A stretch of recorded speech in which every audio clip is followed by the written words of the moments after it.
Prism से संबंधित prism के पदार्थ के आवर्तनांक से संबंधित जो डेरिवेशन होता है आपके सिलेबस में नहीं, परंतु हम क्या बताना चाहेंगे किस तरीके से उसकी उत्पत्ति की जाती है, किस तरीके से प्रिज्म के आवर्तनांक का जो संबंध होता है ज्ञात करते हैं। ध्यान से समझिएगा। आप क्या करेंगे, सर्वप्रथम आपको क्या करना है, एक प्रिज्म लेके चलना है। आप एक प्रिज्म लेके चलेंगे, इस सिरे को आप ए मान लेते हैं, इसको आप बी मान लेंगे और ये सी। ये जो आपका यहाँ पर जो कोण बनता है इस कोण को प्रिज्म कोण कहा जाता है। प्रिज्म कोण को कैपिटल ए से प्रदर्शित करते हैं। हम लोग करेंगे क्या, इस ए बी पृष्ठ पर एक प्रकाश किरण आपतित करते हैं। इस ए बी पृष्ठ पर एक प्रकाश किरण आपतित करते हैं जो इस ए बी पृष्ठ से अपवर्तन के पश्चात बच्चों पृष्ठ के जिस बिंदु पर आपतित करते हैं उस बिंदु पर तल के लंबवत अविलंब डाल देते हैं। उस बिंदु पर तल के लंबवत अविलंब डालते हैं। अविलंब डालते हैं तो अविलंब तथा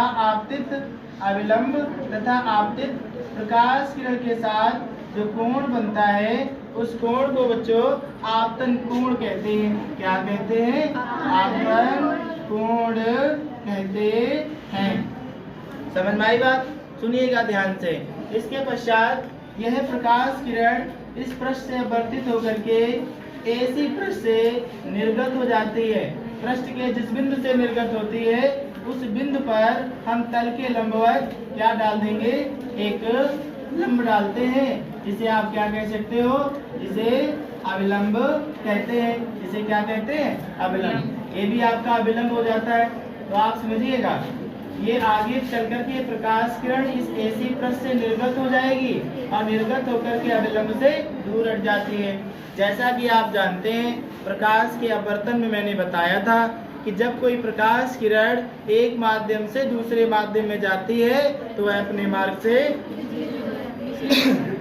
विचलित हो जाती है, और प्रकाश किरण का अपने मार्ग से विचलित होने की घटना को प्रकाश का अपवर्तन कहते हैं। इसके अंतर्गत आप सभी को पता है कि जब कोई प्रकाश किरण विरल माध्यम से सघन माध्यम में जाती है तो अपवर्तन के पश्चात विरल माध्यम से सघन माध्यम में जाती है तो अपवर्तन के पश्चात अविलंब की ओर झुक जाती है। और जब कोई प्रकाश किरण सघन माध्यम से विरल माध्यम में प्रवेश करती है, सघन माध्यम से विरल माध्यम में प्रवेश करती है, सघन से विरल में प्रवेश करती है तो अविलंब से दूर हट जाती है। उसी अवस्था में यह प्रकाश किरण इस प्रिज्म से जब बाहर निकलेगी तो अविलंब से